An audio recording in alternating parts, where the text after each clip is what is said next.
एक गांव था जिसका नाम था सुंदरपुर। बड़ा ही शांत और सुंदर। ऊंचे पहाड़ बादलों से बातें करते थे और गांव के बीच से बहती हुई नदी मानो कोई गीत गा रही हो। यहाँ की हवा में एक ताजगी थी, एक अपनापन था। लेकिन दोस्तों, कहते हैं ना कि चिराग के नीचे ही अंधेरा होता है। इसी खूबसूरत गांव की एक टूटी फूटी बस्ती में रहता था मोहन, जिसकी जिंदगी इस गांव की सुंदरता से बिल्कुल अलग थी। उसकी जिंदगी में न शांति थी न सुंदरता थी, तो बस बेबसी, गरीबी और कभी ना खत्म होने वाला संघर्ष। मोहन गांव के सबसे अमीर और कंजूस सेठ लाला करोड़ीमल की दुकान पर मजदूरी करता था। दिन भर भारी बोरियां उठाना, दुकान की सफाई करना, और बदले में क्या मिलता? सेठ की गालियां और चंद सिक्कों की खनक, जो 2 वक्त की रोटी के लिए भी कम थी। मोहन 50 किलो की चावल की बोरी अपनी पीठ पर लादकर दुकान के अंदर ला रहा है। उसके पैर कांप रहे हैं। तभी उसके हाथ से एक दाल का पैकेट गिर जाता है। अरे ओ कामचोर, तेरी आंखों में मोतियाबिंद उतर आया है क्या? दिखाई नहीं देता? अभी कल ही 100 रुपए की चीनी गिरा दी थी और आज ये दाल? तुझे काम पर रखा है या मेरा दिवाला निकालने के लिए? हराम की रोटी तोड़ना जानता है बस। मालिक, गलती हो गई। मैं बहुत थक गया था, कल रात से कुछ खाया नहीं है, इसलिए चक्कर आ गया। मेरे पगार में से काट लेना मालिक, पर अभी चिल्लाओ मत, ग्राहक क्या सोचेंगे। अरे वाह, अब तू मुझे सिखाएगा कि मेरी दुकान कैसे चलानी है। रात से कुछ खाया नहीं है तो इसमें मेरा क्या कसूर है? मैं यहां लंगर खोलकर बैठा हूं क्या? सुन ले कान खोलकर, इस महीने की पगार से 200 रुपए कटेंगे और अगर अब एक भी दाना गिरा तो धक्के मारकर बाहर निकाल दूंगा। मालिक, ऐसा मत करो, मेरा बेटा बीमार है, उसे दवा चाहिए। अगर आप पैसे काट लोगे तो मैं घर क्या लेकर जाऊंगा? मेरी पत्नी आस लगाए बैठी है। मुझ गरीब पर थोड़ी दया करो सेठ जी। दया? व्यापार में दया नहीं, मुनाफा देखा जाता है मोहन। जा, अब नाटक मत कर। वो पीछे गोदाम में जो 20 बोरियां पड़ी हैं, उन्हें ऊपर वाले कमरे में चढ़ा। जब तक काम खत्म नहीं होगा, घर नहीं जाएगा तू। मोहन का शरीर जवाब दे रहा था, लेकिन उसकी मजबूरी उसे रुकने नहीं देती थी। वो जानता था कि अगर आज काम नहीं किया तो रात को उसका चूल्हा ठंडा रह जाएगा। रात के अंधेरे में जब पूरा गांव मीठी नींद सो रहा था, तब मोहन अपने थके हुए शरीर और टूटे हुए हौसले के साथ अपनी झोपड़ी में पहुंचा। हे भगवान, तुम्हारी ये हालत क्या हो गई है जी? तुम्हारे तो कपड़े भी फट गए हैं और माथे पर चोट कैसे लगी? आज इतनी देर कैसे हो गई? मैं तो डर ही गई थी। सेठ ने आज फिर कुछ कहा क्या? राधा, आज तो ऐसा लगा जैसे मेरे प्राण ही निकल जाएंगे। सेठ इंसान नहीं, एक जल्लाद है। आज मुझसे थोड़ी सी दाल गिर गई तो उसने मुझे सारे ग्राहकों के सामने कुत्तों की तरह जलील किया। और तो और, उसने मेरी इस महीने की पगार से 200 रुपए काटने का फरमान सुना दिया है। राधा, मैं टूट चुका हूँ। मैं कैसा पिता हूँ? मेरा बेटा वहां बुखार से तप रहा है और मैं उसके लिए 2 रुपए की दवा भी नहीं ला सकता। मेरी जिंदगी तो नर्क बन गई है। जी, आप ऐसे हिम्मत हार जाएंगे तो हमारा क्या होगा? आप ही तो इस घर का इकलौता सहारा हैं। दुनिया वाले चाहे जो कहें, पर मैं जानती हूं कि मेरा पति कितनी मेहनत करता है। बच्चे को मैंने काढ़ा पिला दिया है, वो सो गया है। भगवान पर भरोसा रखिए, वो किसी के साथ अन्याय नहीं करता। जब रात सबसे ज्यादा अंधेरी होती है ना, तो समझ लेना सवेरा बहुत करीब है।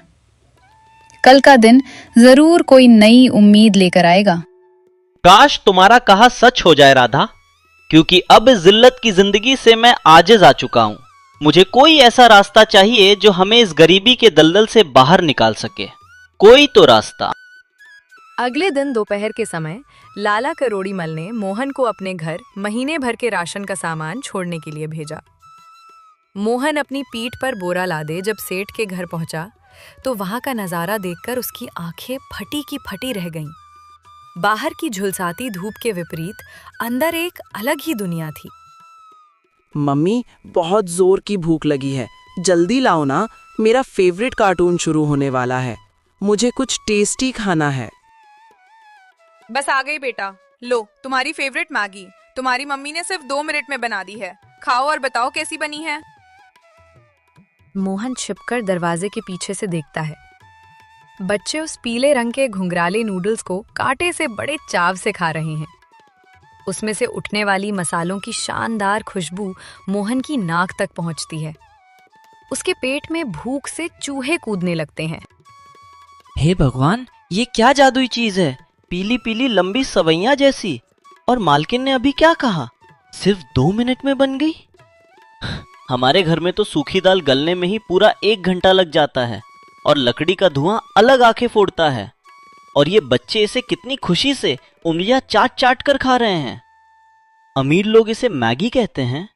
मैंने सेठ की दुकान पर ऐसे रंग बिरंगे पैकेट देखे तो हैं, पर कभी ध्यान नहीं दिया था।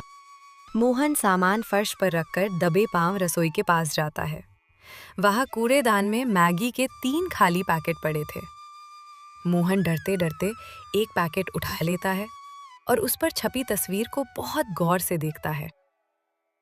2 मिनट नूडल्स, इसका मतलब अगर कोई मुसाफिर भूखा हो तो उसे ढाबे पर घंटों इंतजार नहीं करना पड़ेगा। अगर ये चीज इतनी जल्दी बनती है और इसकी खुशबू इतनी लाजवाब है कि सेठ के बिगड़े हुए बच्चे भी इसे खुशी से खा रहे हैं, तो क्या हमारे गांव के लोग इसे नहीं खाएंगे? अगर कोई इसे सस्ते में बेचे तो? तभी सेठ की पत्नी रसोई से बाहर आती है और उसे देख लेती है। ए मोहन, वहाँ कोने में छुपकर क्या कर रहा है बे? चोरी चकारी करने की नियत है क्या तेरी? सामान रख दिया ना, अब सीधा बाहर निकल यहाँ से। अपने गंदे पैरों से मेरा पूरा फर्श खराब कर दिया तूने। नहीं नहीं मालकिन, बस सामान रख रहा था, मैं जा रहा हूँ। मोहन और राधा जमीन पर बैठे सूखी रोटी खा रहे हैं। मोहन ख्यालों में खोया है। राधा, आज मैंने सेठ के घर एक अजीब और जादुई चीज देखी। उसे मैगी कहते हैं। बस गर्म पानी में डालो, मसाला डालो और 2 मिनट में तैयार। न आटा गूंथने का झंझट, न रोटियां बेलने की मेहनत। 2 मिनट में खाना? तुम मजाक कर रहे हो क्या जी? ऐसा कौन सा खाना है जो इतनी जल्दी पक जाए? और वो तो अमीर लोग खाते होंगे, हम गरीबों के किस काम का? यही तो बात है राधा, अमीर खाते हैं इसलिए तो गरीब भी खाना चाहेंगे। आज पूरा दिन मैं यही सोचता रहा, अगर मैं लाला की गुलामी छोड़कर गांव के बस स्टैंड पर इस मैगी का ठेला लगाऊं तो? सोचो, जो मुसाफिर भूखे होते हैं उन्हें अगर 5 मिनट में गर्म खाना मिल जाए तो वो क्यों नहीं खाएंगे? लेकिन जी, लाला की नौकरी छोड़ दोगे? फिर घर कैसे चलेगा? और ठेला लगाने के लिए पैसे कहाँ से आएंगे? अगर किसी ने नहीं खरीदा तो हम तो सड़क पर आ जाएंगे। हमें अपनी औकात में रहना चाहिए। औकात तो लाला रोज याद दिलाता है राधा। गालियां खाता हूँ, जानवरों की तरह काम करता हूँ, फिर भी हम भूखे मर रहे हैं। मैं अब और नहीं सह सकता, रिस्क तो लेना पड़ेगा। मेरे पास पिछले महीने के थोड़े पैसे बचे हैं और मैं लाला से अपना हिसाब मांग लूंगा। मुझे भरोसा है ये 2 मिनट मैगी सब खाएंगे। अगर तुम साथ दोगी तो राधा सब बदल देगी। क्या तुम मेरा साथ दोगी ना? अगर तुमने ठान ही लिया है तो मैं पीछे नहीं हटूंगी। तुम आगे बढ़ो, मैं तुम्हारे साथ हूँ। अगले दिन की सुबह मोहन के लिए किसी त्योहार से कम नहीं थी। उसने वो कर दिखाया जिसकी लाला करोड़ीमल ने अपने सपने में कभी कल्पना भी नहीं की थी। उसने अपनी गुलामी की जंजीरें तोड़ने का फैसला कर लिया था। सेठ जी, मुझे मेरा अब तक का सारा हिसाब दे दीजिए। मैं आज के बाद आपके यहाँ काम करने नहीं आऊंगा। मैंने फैसला कर लिया है। तेरा दिमाग खराब हो गया है क्या बे? या भांग खाकर आया है? तू मेरे यहाँ काम छोड़ेगा? जा, चला जा। मुझे तेरे जैसे 100 मजदूर सड़क पर पड़े मिल जाएंगे। लेकिन एक बात याद रखना मोहन, जब तू और तेरा परिवार भूख से तड़पेगा ना और सड़क पर कटोरा लेकर भीख मांगेगा, तब तू नाक रगड़ते हुए इसी दुकान की चौखट पर वापस आएगा। ये ले तेरी बची खुची आधी पगार। बाकी पैसे मैंने तेरे रोज के नुकसान के लिए काट लिए हैं। निकल जा मेरी नजरों के सामने से। मोहन उन थोड़े से पैसों से कबाड़ी वाले से एक पुराना टूटा हुआ लकड़ी का ठेला खरीदता है। वो और राधा रात भर जाकर उसे रंगते हैं। अगले दिन सुबह पास की एक दुकान से 20 पैकेट मैगी के खरीद लेता है।